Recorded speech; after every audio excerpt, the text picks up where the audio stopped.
So if you don't know, I've been recently driving Uber Eats. And if you guys watched my last video, you can see that I drove for 30 days straight, driving 12 hours each and every day. If you don't believe me, it really happened. And I've been getting a lot of questions, a lot of people asking for advice, and I think I'm just gonna address that all in this video. I'm gonna let you know how the whole experiment went, why I did it, answer some questions. We're gonna have a great time. Just a little sit down with you and me, going over some numbers and how my experience was. So like I said, I drove Uber Eats for 30 days straight, 12 hours straight, each and every day, no breaks. I didn't take Sundays off, I didn't take weekends off. I went all the way through. And the reason why I did this is because I was in kind of a pinch due to COVID. I needed to make some money. And the only way that I felt that I was going to make the most money that I thought I could is if I made this huge goal that I didn't think I was going to actually obtain. And then hopefully get in that 60 to 70% range. You know what I'm saying? When you reach for the stars and you grab the moon.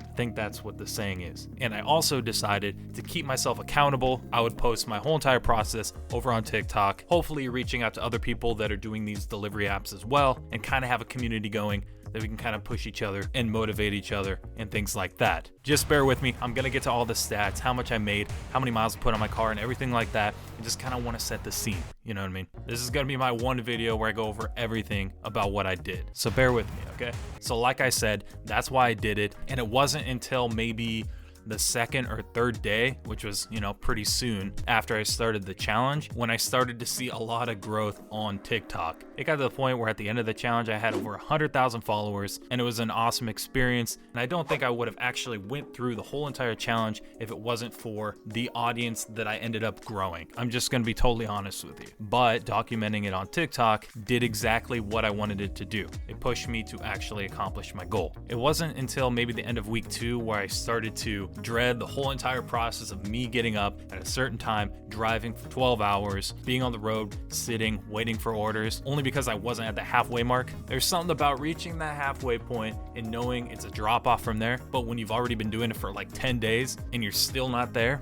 that was kind of rough. But other than that, it was pretty easy. If you're looking to do something like this, drive the maximum amount of time that Uber Eats or other driver apps allow you to do, just know that it is possible. It's not as bad as you think, as long as you don't have that voice in the back of your head that's telling you, oh, what am I missing out on? Because that's pretty much the worst part about it. Thinking, okay, I could be doing something else. But if you don't have that voice, it makes it a lot easier. And that's just what I kept telling myself. And that got me through.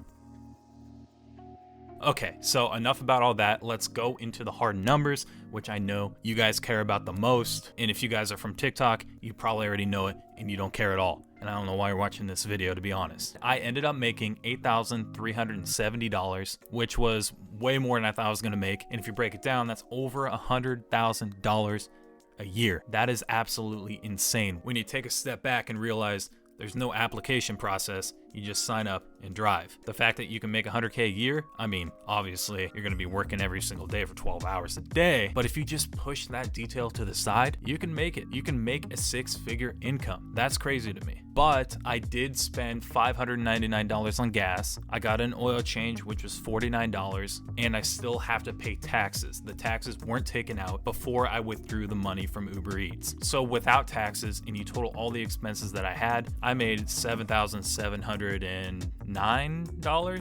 If my math is correct, I could be wrong. It's about that, which is still good money. That's the most money I ever made in a month. And just knowing I can do this on the side is a comforting thought too. Now, I'm just gonna look over some more stats, because I know I got some more here. Okay, so I went on a total of 795 trips, which means I made about $10 a trip, and that's counting tips. And speaking of tips, in total, in the whole month, I ended up making $2,988 from tips. So of that 8,370, 2,988 of that was from gracious people. I don't know the percentage right offhand, but it's a big chunk. And it's a big enough difference that if there wasn't a tipping culture in my area, I don't see it being worth it driving for as long as I did. Now, the biggest question that I'm going to address that a lot of you guys had is how many miles I put on my car. And I'm gonna tell you, this is the worst part because I do have Ford Mustang. It looks like this, and I love it to death. So it hurt when I put it through this little experiment, but I put 4,844 miles on my car. I know, that's a lot of miles. And my insurance company's like, why are you driving so much? And I'm like, don't worry about it. When I looked to see how much that actually depreciated my vehicle's value, it was maybe $200, which is kind of a lot.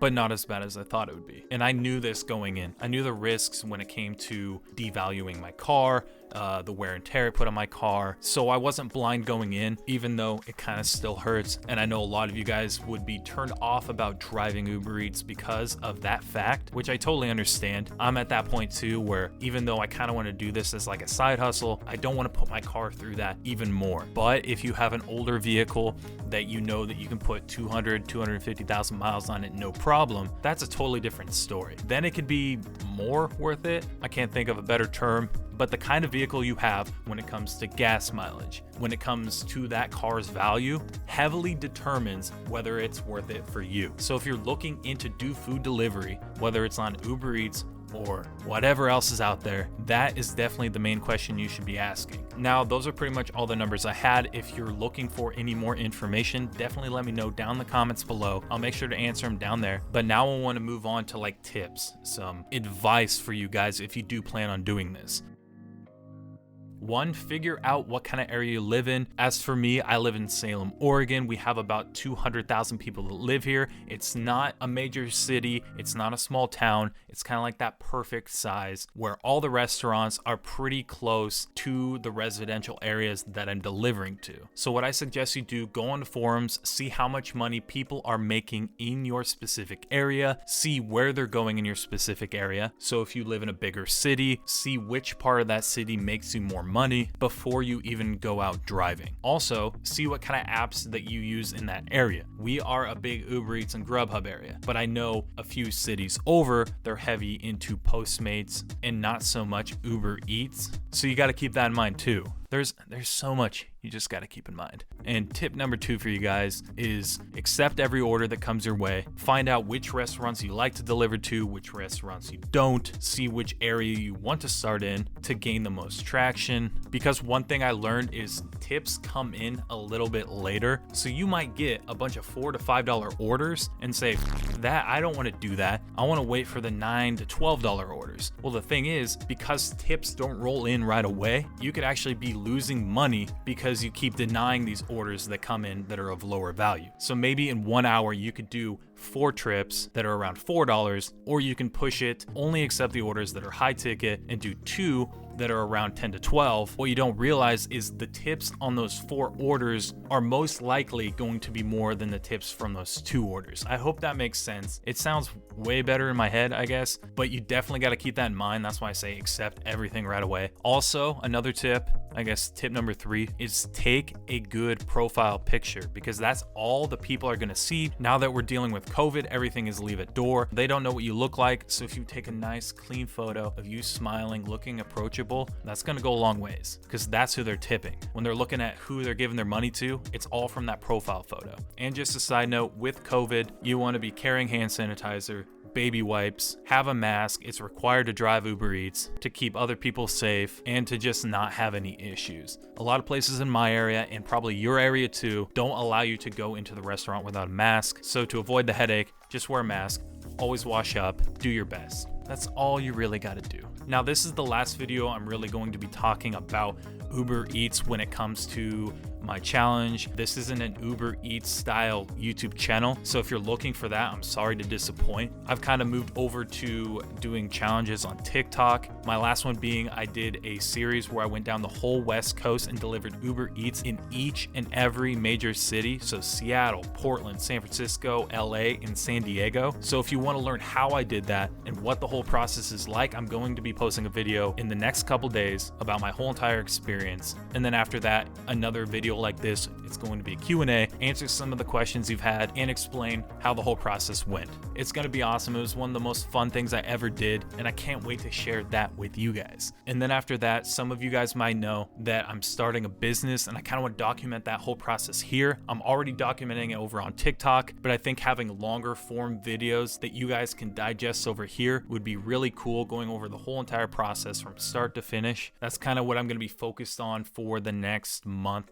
2 months, 3 months down the road. So if you're wondering what this channel is going to be focused around, it's going to be focused around maybe little challenges I do here and there, and me starting a business. So if you're interested in any of that, what I just said, I would love for you to subscribe, hit that little bell icon, like this video. It helps with the YouTube algorithm. And if not, hopefully this video motivated you to get out there, drive, make some money, hustle, do what you need to do to be the best version of yourself. That was super bad. Oh my God. Anyways, that is it for this video. I don't know how I'm going to end my videos, so goodbye.